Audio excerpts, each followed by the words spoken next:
बहुत बहुत स्वागत है आप सभी का अपने चैनल टीजीटी पीजीटी हिंदी साहित्य सागर पर। आज हम हिंदी साहित्य का सरल इतिहास पुस्तक पर बात करेंगे, जो कि बहुत ही अच्छी पुस्तक है। यहाँ से हर बार क्वेश्चन बनते हैं, तो हिंदी साहित्य का सरल इतिहास पुस्तक आप जरूर से पढ़िए। ठीक है, चलिए शुरू करते हैं। आगे हम बात कर चुके हैं, अब हम निबंध से शुरू करेंगे।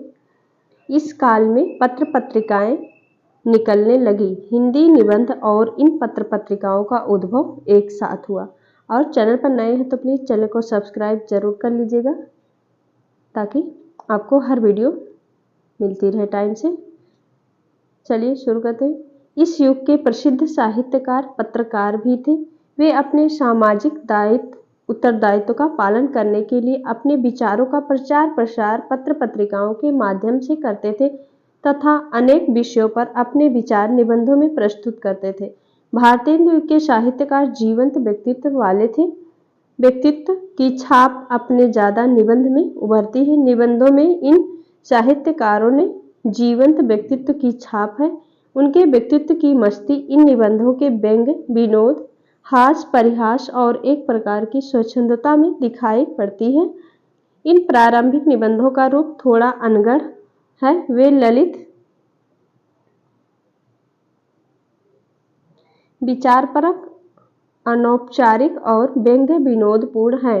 पंडित रामचंद्र शुक्ल ने इन्हें गद्य प्रबंध कहा है। रामचंद्र शुक्ल ने गद्य प्रबंध कहा। प्रताप नारायण मिश्र की भाषा गंभीर विषयों पर लिखते समय भी चुलबुली और पूर्वी प्रयोगों से युक्त होती थी। उन्होंने भव बात, मनोयोग, समझदार की मौत है आदि निबंध लिखे। प्रताप नारायण मिश्र ने राधाचरण गोस्वामी का यमलोक यात्रा, भारतेंदु का स्वर्ग की विचार सभा आदि इस युग के प्रसिद्ध निबंध हैं। भारतेंदु ने नाटक पर जो निबंध लिखा उसे विचार परक निबंध और साहित्यालोचन दोनों विधाओं में रख सकते हैं। पंडित बालकृष्ण भट्ट ने छोटे छोटे निबंध लिखे हैं। आंख, कान, नाक आदि को लेकर उन्होंने मुहावरों की अनोखी छटा दिखलाई है। वे अंग्रेजी फारसी शब्दों का प्रयोग अपने निबंधों में धड़ लड़ने से करते थे। पुस्तक पढ़ना बहुत ही आवश्यक है, क्योंकि पुस्तक के बीच से ही क्वेश्चन बनते हैं। अभी देखिएगा आगे कितने सारे क्वेश्चन आएंगे, आप उसको कॉपी में जरूर से नोट कीजिएगा। ठीक है, यहीं से क्वेश्चन बनता है। नाटक और वीडियो को पूरा लास्ट तक जरूर देखिएगा, जिससे कि तभी जब तक आप लास्ट तक पूरा वीडियो नहीं देखेंगे तो समझ में उतना नहीं आता। जब हम पूरा लास्ट तक देखते हैं तो ज़्यादा समझ में आता है, ऐसे यूं ही अधूरा पढ़ के नहीं। ठीक है, नाटक है। विधाओं में सर्वाधिक महत्वपूर्ण नाटक का पुनर्प्रचलन। इसका संबंध यथार्थ के विषमता बोध से है। इसी बोध के कारण भारतेंदु युग की महत्वपूर्ण नाटकीय रचनाएं व्यंग्यपूर्ण भी थी।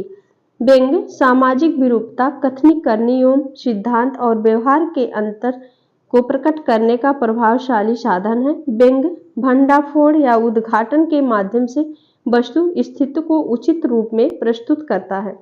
नई सामाजिक चेतना का दबाव ही था कि गद्य रचना के अंतर्गत भारतेंदु का ध्यान पहले नाटकों की ओर ही गया। भारतेंदु ने काफी संख्या में मौलिक नाटक लिखे और बांग्ला और संस्कृत नाटकों का अनुवाद भी किया। चंद्रावली में प्रेम का महत्व है और भारत दुर्दशा में देश की दशा का महत्व। भारतेंदु के नाटक है चंद्रावली, जिसमें प्रेम का महत्व है। एक क्वेश्चन बन सकता है, चंद्रावली में कौन सा विषय वस्तु है? प्रेम का महत्व। भारत दुर्दशा में क्या है? देश की दशा का। विशस्य विश्वमौधम, जहाँ देशी रियासतों के कुचक्रों की जीवंत झांकी है। विश्वमौषधम, वहीं अंधेर नगरी में क्या है? उनका सर्वाधिक महत्वपूर्ण व्यंग्य नाटक है, जो सत्ता की विवेकहीनता का रूप सामने लाता है। यहाँ से क्वेश्चन पूछा जाता है, अंधेर नगरी की विषय वस्तु क्या है? जो सत्ता की विवेकहीनता का रूप सामने लाता है। श्रीनिवास दास ने रणधीर, प्रेम मोहिनी, तप्ता संवरण और संयोगिता स्वयंवर नाटक लिखे। श्रीनिवास दास ने। प्रताप नारायण मिश्र ने कलि कौतुक रूप और भारत दुर्दशा नाटक लिखे। भारत दुर्दशा एक प्रतीकात्मक नाटक है, जिसमें भारत कलयुग आलस्य आदि पात्र हैं। भारत दुर्दशा के पात्र हैं भारत, कलयुग, आलस्य आदि पात्र हैं। श्री राधाचरण गोस्वामी के 2 प्रहसन बूढ़े मोह मुहासे और तन मन धन, राधाचरण गोस्वामी, तथा श्री गुसाई जी का अर्पण महत्वपूर्ण कीर्तियां हैं।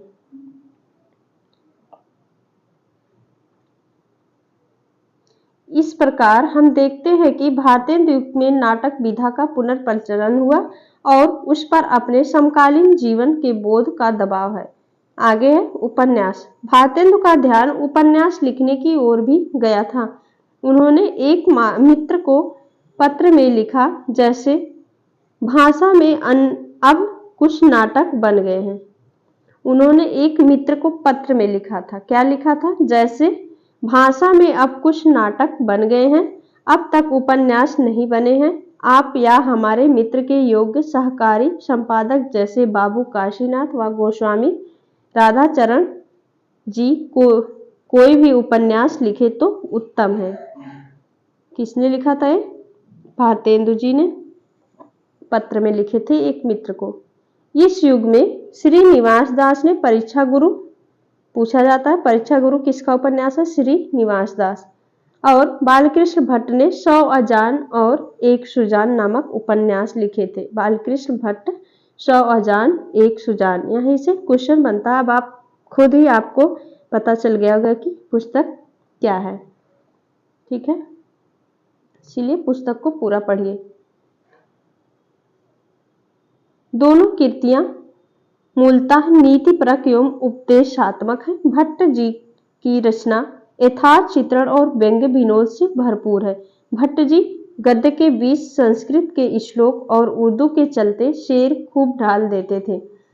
राधा कृष्णदास ने निसहाय हिंदू नामक उपन्यास लिखा। मोस्ट इंपॉर्टेंट एक पूछा जाता है, निसहाय हिंदू किसका उपन्यास है? राधा कृष्णदास, जिसका नाम यद्यपि निसहाय हिंदू है, लेकिन उपन्यास में हिंदू मुसलमान मित्रता दिखाई गई है। उपन्यास में क्या है? हिंदू मुसलमान की मित्रता। इस समय के सर्वाधिक प्रसिद्ध और लोकप्रिय उपन्यासकार बाबू देवकी नंदन खत्री हैं। इनके लिखे 2 उपन्यास चंद्रकांता 1891 और चंद्रकांता संतत अत्यधिक लोकप्रिय हुए। देवकी नंदन खत्री के 2 उपन्यास चंद्रकांता, चंद्रकांता संतति। ये एआरी और तिलस्मी उपन्यास है। कैसे उपन्यास है? एआरी और तिलस्मी उपन्यास है। रोचकता एवं मनोरंजन ही इनकी विशेषताएं हैं। ये भी क्वेश्चन बनता है, किस प्रकार के उपन्यास है? एआरी और तिलस्मी। इन उपन्यासों की लोकप्रियता को रेखांकित करते हुए शुक्ल जी ने लिखा है। शुक्ल जी का कथन ध्यान से इसको नोट भी कर सकते हैं, क्योंकि हर परीक्षा में शुक्ल जी के कथन पूछे ही जाते हैं। चंद्रकांता शुक्ल जी ने लिखा है चंद्रकांता के बारे में। चंद्रकांता पढ़ने के लिए ही ना जाने कितने उर्दू जीवी लोगों ने हिंदी सीखी। चंद्रकांता पढ़ चुकने पर वे चंद्रकांता की किस्म की कोई किताब ढूंढने में परेशान रहते हैं।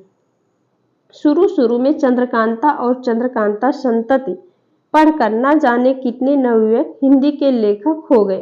चंद्रकांता पढ़कर वे हिंदी की और प्रकार की साहित्यिक पुस्तकें भी पढ़ चले और अभ्यास हो जाने पर कुछ लिखने भी लगे। किसका कथन है? आचार्य रामचंद्र शुक्ल कहे हैं। अगले कवि हैं, इनका है पंडित किशोरीलाल गोस्वामी ने इस काल में अनेक उपन्यास लिखे। आदर्श रमणी 1890, लौंग लता 1890। मोस्ट इंपॉर्टेंट किशोरीलाल गोस्वामी उनमें प्रमुख हैं। उन्होंने 20वीं सदी के प्रथम दशक में भी अनेक उपन्यास लिखे। आगे है कहानी। इस काल में कुछ कहानियां भी लिखी गईं। स्वयं भारतेंदु ने कुछ आप बीती कुछ जग बीती नामक कहानी लिखनी शुरू की थी। इस काल में कुछ कहानियां भी लिखी गई थी। किस काल में? आधुनिक काल में। स्वयं भारतेंदु ने कुछ आप बीती कुछ जग बीती नामक कहानी लिखनी शुरू की, जिसे वे पूरा नहीं कर पाए। शिवप्रसाद सितारे हिंद जी की राजा भोज का सपना को भी कहानी कह सकते हैं। राजा भोज का सपना, शिव प्रसाद सितारे हिंद। जुकाम हुआ, थोड़ा सा आवाज सही नहीं है, ठीक है, सॉरी।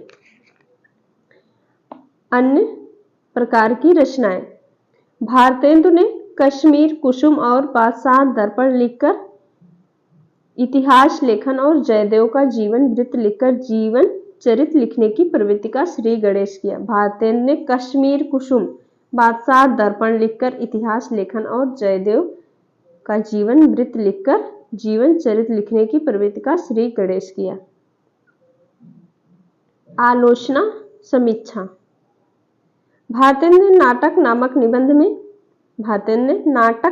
निबंध में अपने मौलिक विचार प्रकट किए हैं। इस निबंध में वे यह बताते हैं कि नाटककार को किन बातों का ध्यान रखना चाहिए। नाटक की दृश्यता और उसकी प्रभाव उत्पादकता पर बल देते हुए वे लिखते हैं। भारतेंदु की कथन है, यदि श्रव्य काव्य द्वारा ऐसी चितवन का वर्णन किसी से सुनिए या ग्रंथ में पढ़िए तो काव्य जनित आनंद होगा। यदि कोई प्रत्यय अनुभव करा दे तो उसे चतुर गणित आनंद होगा। मोस्ट इंपॉर्टेंट, इसको ध्यान दीजिएगा, भारतेंदु ने कहा है। समकालीनता के दबाव को रचना में आवश्यक ठहराते हुए उन्होंने लिखा, सहृदयगण के अंतःकरण की वृत्ति और सामाजिक रीति पद्धति, इन दोनों विषयों की समीचीन समालोचना करके नाटकीय दृश्य काव्य प्रणयन करने योग्य है। ये भी भारतेंदु की पंक्ति है। भारतेंदु के नाटक संबंधी इन विचारों को हिंदी आलोचना का प्रवर्तन मानना चाहिए। पत्र पत्रिकाओं में इस युग के रचनाकार साहित्यिक विषयों का कृतियों पर जो विचार प्रकट करते हैं वही हिंदी आलोचना का प्रारंभिक रूप था। इस युग में पुस्तक समीक्षा के क्षेत्र में एक ऐतिहासिक विवाद श्रीनिवास दास के संयोगिता स्वयंवर को लेकर हुआ। मोस्ट इंपॉर्टेंट, संयोगिता स्वयंवर पूछा जाता है, किसका है? श्रीनिवास दास। प्रेमघन जी ने संयोगिता स्वयंवर की समीक्षा अपनी पत्रिका आनंद कादंबनी में भी की है।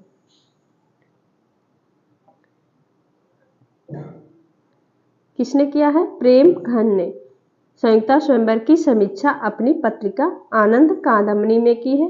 पंडित बालकृष्ण भट्ट ने इसकी समीक्षा हिंदी प्रदीप में की है। उनकी समीक्षा का शीर्षक था सच्ची समालोचना।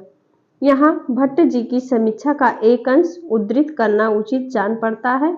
यह जानने के लिए हिंदी आलोचना का तेवर प्रारंभ में ही देश काल और इतिहास बोध पर ध्यान देता है।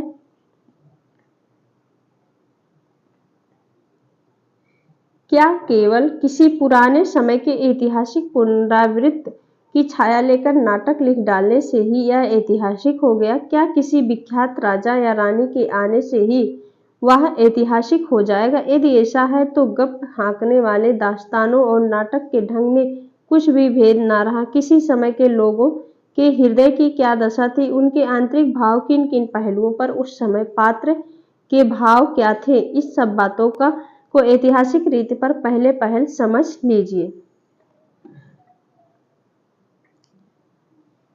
भारतेंदु और उनके सहयोगी रचनाकारों ने अधिकांशतः ब्रज भाषा में ही कविता की है। ब्रज भाषा में, यद्यपि भारतेंदु ने स्वयं संभवतः प्रयोग के लिए खड़ी बोली में भी कविता की है। उर्दू में रसा नाम से वो कविता करते ही थे। मोस्ट इंपॉर्टेंट यहाँ पे, भारतेंदु उर्दू में किस नाम से, ऐसे क्वेश्चन बन सकता है, बन नहीं सकता, बना है, पूछा गया है।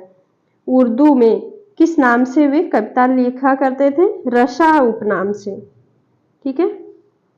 उनके अनेक सहयोगियों की भी काव्य के क्षेत्र में यही स्थिति है, किंतु इस विषय में इस बात पर ध्यान दे रखने की है कि इनकी ब्रज भाषा रीतिकालीन कवियों की ब्रज भाषा से भिन्न है। इनकी ब्रज भाषा पर वैचारिकता और गद्यात्मकता का दबाव है। इसका वाक्य गठन खड़ी बोली के वाक्य गठन से ढला है। भारतेंदु ने भक्ति और काव्य रीति दोनों परंपराओं में कविता की है। भारतेंदु युग में जीवन की समस्याएं कविता का विषय बन गई। इस युग की कविता में अखबारीपन भी देखा जा सकता है, जैसे दादा भाई नौरोजी को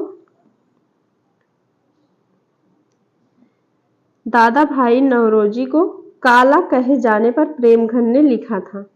ये दादा भाई नौरोजी के काला कहे जाने पर प्रेमघन ने लिखा है। अचरज होत तुमहु सम गोरे बाजत कारे, तासो कारे कारे शब्दहु पर है बारे। नौरोजी के काले कहे जाने पर किसने लिखा था पूछा जा सकता है, प्रेमघन जी ने।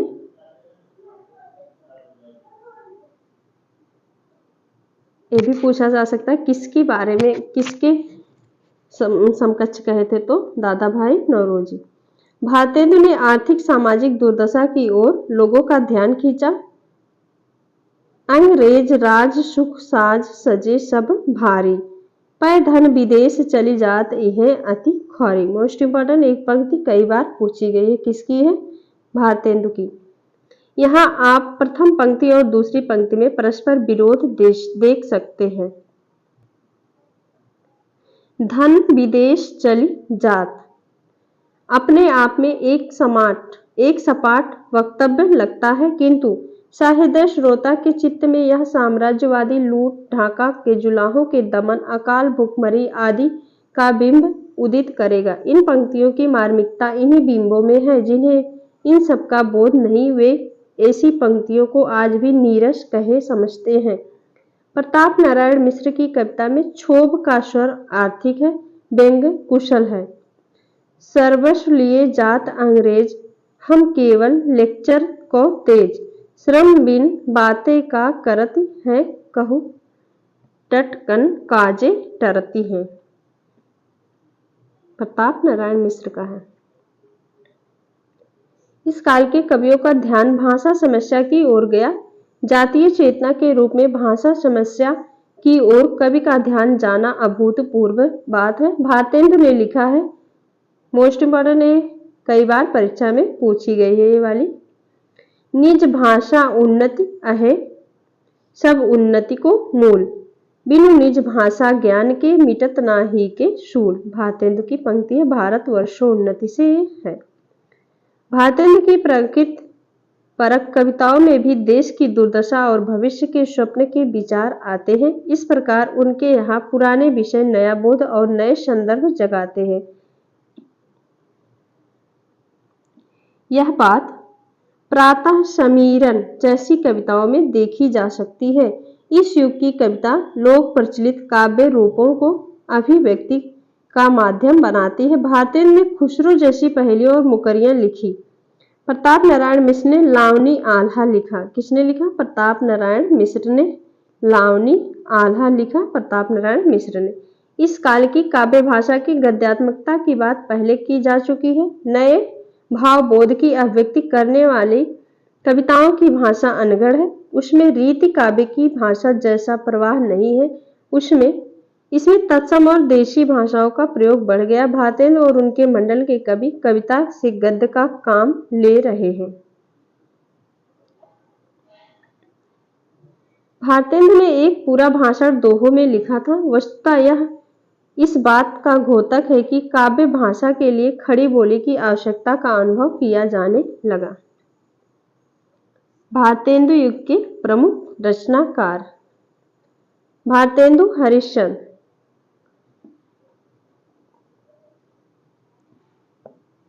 भारतेंदु हरिश्चंद्र का जन्म 1850 ईस्वी में हुआ था। उनकी मृत्यु 1885 में। 1885 इतनी अल्प आयु में ही उन्होंने साहित्य की इतनी बड़ी सेवा की। उनकी रचनाओं की संख्या बड़ी है। उन्होंने साहित्य की विविध विधाओं को समृद्ध किया, अनेक विधाओं का प्रवर्तन किया। वे हिंदी साहित्य में आधुनिक युग के प्रवर्तक हुए। भारतेंदु हरिश्चंद्र। यह तो आप देख चुके हैं कि 18 वर्ष की आयु में ही उन्होंने बंगला से विद्या सुंदर नाटक का हिंदी में अनुवाद किया था। विद्या सुंदर नाटक का बंगला से। इसी समय अर्थात 1868 में उन्होंने कवि वचन सुधा नामक पत्रिका निकाली। इसमें साहित्यिक रचनाएं तो होती ही थी, सामाजिक, विलायती, आर्थिक, राजनीतिक विचार और टिप्पणी भी होती थी। इसी पत्रिका में उन्होंने विलायती कपड़े के बहिष्कार का अपील और ग्राम गीतों के संकलन की योजना प्रकाशित की थी कवि वचन सुधा में।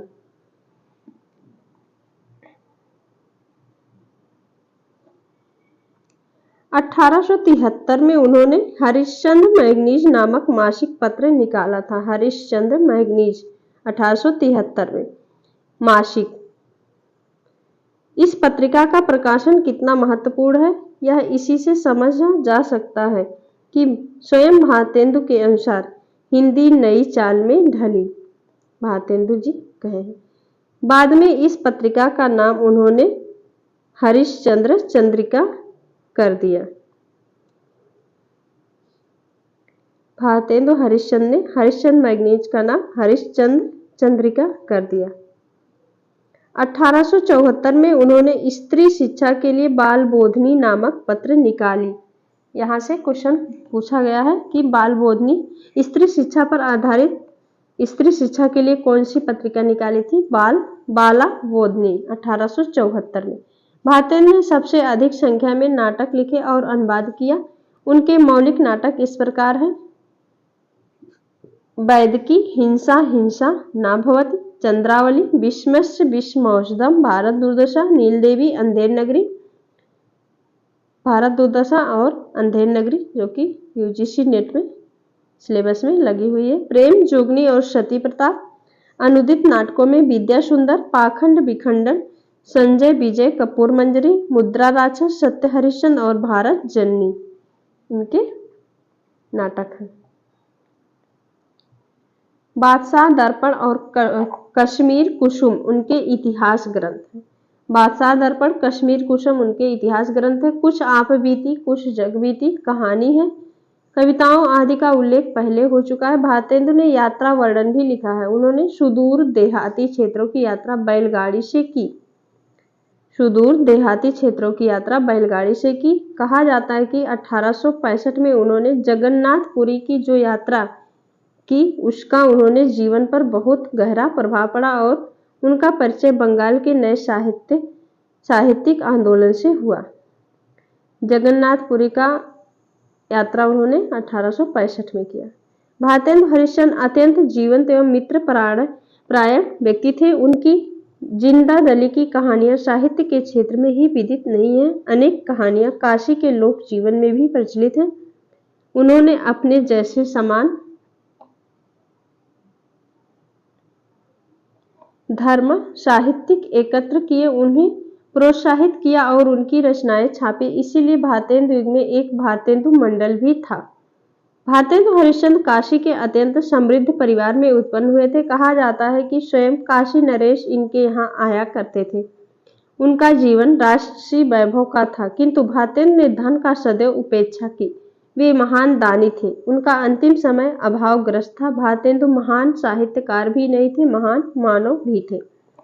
भारतेंदु हरिश्चंद्र राष्ट्रीय विचारों के देश प्रेमी थे। उनका साहित्य साम्राज्यवाद का विरोध करता है, देश की विषमता का चित्रण करता है, उसकी पीड़ा व्यक्त करता और उस विषमता को दूर करने की प्रेरणा देता है। भारतेंदु के साहित्य में भक्ति रीति और आधुनिक धाराएं हैं, किंतु उनका ऐतिहासिक महत्व आधुनिक साहित्य के प्रवर्तक के रूप में है, क्योंकि नए बोध पर आधारित है। यह धारा ही विकासशील थी। इन्हीं गुणों के कारण आधुनिक साहित्य के प्रारंभिक दौर को भारतेंदु युग कहा जाता है। प्रवर्ती हिंदी साहित्य का विकास जिस जिस दिशा में हुआ, उस पर सबसे पहले भारतेंदु और उनके सहयोगी रचनाकार चले थे। अगले हैं प्रताप नारायण मिश्र। इस पे हम कल बात करेंगे, क्योंकि जुकाम हुआ है, बोला नहीं जा रहा है, खांसी आ जा रही है। ठीक है, तो आपको यह वीडियो लेक्चर कैसा लगा कमेंट करके ज़रूर बताइएगा। अच्छा लगा तो प्लीज़ चैनल को सब्सक्राइब जरूर कर लीजिएगा, ताकि मुझे थोड़ा उत्साह मिलता है। कोई भी एक भी बढ़ता है तो मुझे बहुत खुशी होता है।